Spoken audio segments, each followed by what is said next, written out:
Hi, I'm just Steve, and my wife Lilith is from the Philippines. So ever since Typhoon Haiyan struck the islands, we've appreciated the kind thoughts of friends and family members expressing their concern. But today, as the news of that devastating storm slips from the headlines, I'd like to take some time and talk about what can still be done to help, and also look at some reasons why you might want to help. To do that, we've got to look at some largely forgotten bits of American history. Unfortunately, it ain't all pretty. First, let's start with the obvious. The typhoon was terribly destructive. Recovery efforts have been hampered by problems with infrastructure. There simply aren't serviceable roads to get aid in and victims out of some areas. What systems existed to provide electricity and clean water have been largely incapacitated. And yes, there have been problems with security. At this point, no one has an accurate count of the dead, but it is certainly well into the thousands. And it is likely only to get worse as sickness and disease get more complicated by the lack of clean water and sanitation. It's a mess. And while things continue to improve day by day, the need for assistance will go on for quite some time. But let's be honest here. Aren't there humanitarian crises constantly all over the world? And don't Americans have enough problems to deal with in their own backyard? Yes, things are tough all over, and we do need to help those near us. But there are connections between the Philippines and America that are not readily apparent. And if we understand those, it may give us some added incentive to help if we can.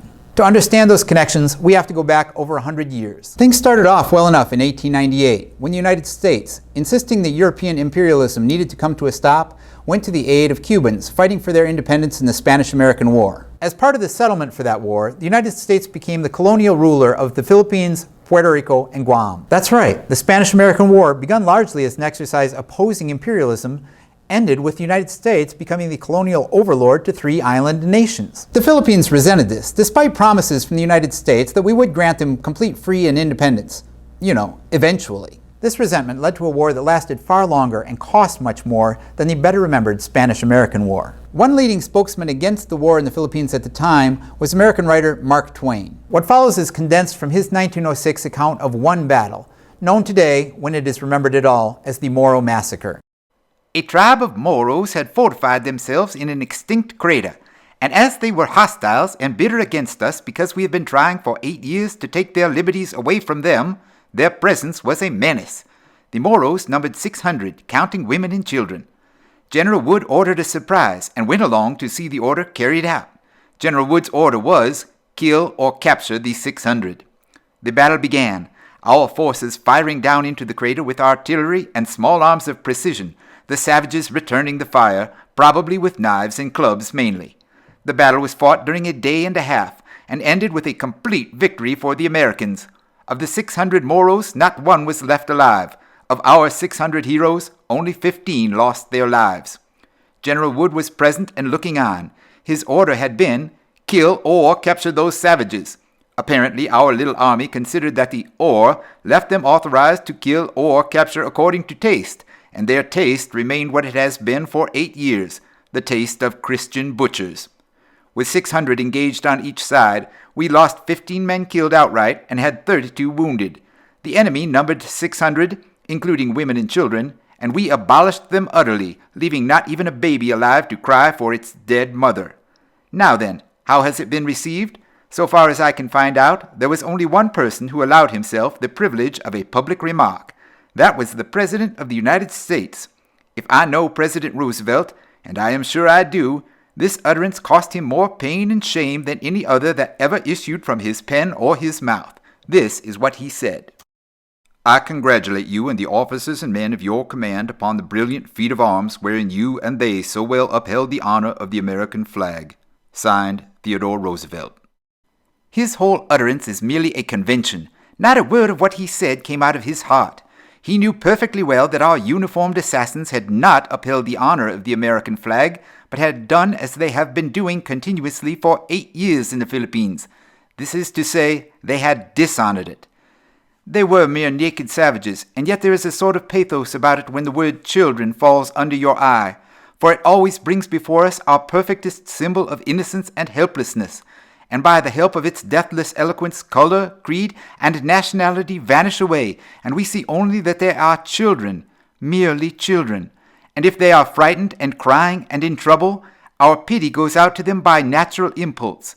We see a picture. We see the small forms.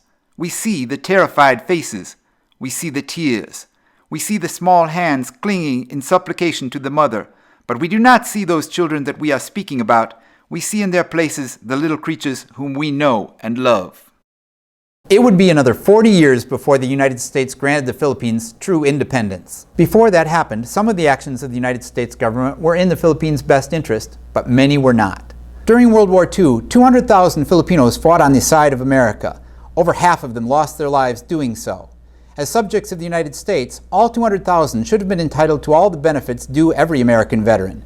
But the Rescission Act of 1946 stripped all those soldiers of all those benefits. As recently as 2009, there were still efforts, only partially successful to date, to try to reinstate those benefits. But if they come at all, they will certainly be too late for the vast majority of those Philippine soldiers who have died in the intervening years. For many years following the island's nominal independence, the United States continued to influence life in the Philippines. We supported governments and policies that were favorable to us, despite their impact on the Philippine people. When they staged their famous bloodless People's Power Revolution to overthrow dictator Ferdinand Marcos, it's no surprise that he found a welcome home in exile in Hawaii, where he lived out his days. Unfortunately, the damage had been done. Despite a country rich in natural resources, corruption had largely bankrupted the country, a legacy that they still struggle with today. The United States has, for over 100 years, played a sad part in building that legacy. Today, children are clinging in supplication to their mothers again, not victims of war this time, but of a terrible act of nature. Thankfully, the United States today is honoring its flag and the traditions it's supposed to represent. We're providing much needed assistance along with other countries, and of this, we Americans can finally be proud. And now, if you would like to assist personally, there are many ways you can help.